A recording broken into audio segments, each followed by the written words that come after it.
Hola, mi nombre es Segundo Fueres, soy fundador y creador de todo el contenido que encuentra en este canal Run Animation. Les dejo aquí el enlace del canal y quiero decirles que no estoy de acuerdo con los criterios de los revisores de YouTube para sacarme de su programa de monetización.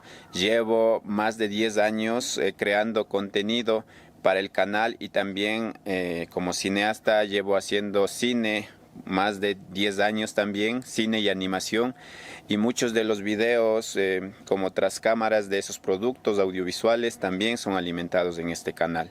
Aquí tengo las pruebas de cómo trabajo desde que nace la idea, después la escritura de guión, después la planificación y además se contratan a otras personas que incluyen el equipo de filmación de cada proyecto, tanto videos con actores reales, de series, de videos cortos que también los subo, de videos documentales y además de películas que también se generan y los videos tras cámaras que alimentan este canal.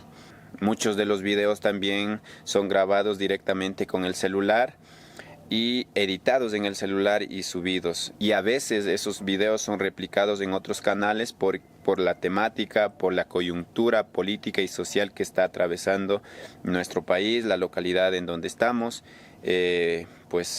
Y quizá hay una confusión ahí porque los otros videos suben mis videos también antes de, porque también la idea es justamente replicar las cosas que pasan como noticias. El canal también es un medio para dar noticias, ¿no? Entonces quizá hay una confusión en eso porque los otros ya subieron en TikTok, en otras redes sociales y después se sube también acá, después o antes ya se suben también en este canal. Así que eso, por favor, a través de este video quiero solicitarles a los revisores de YouTube que por favor me permitan estar de nuevo en el programa de monetización.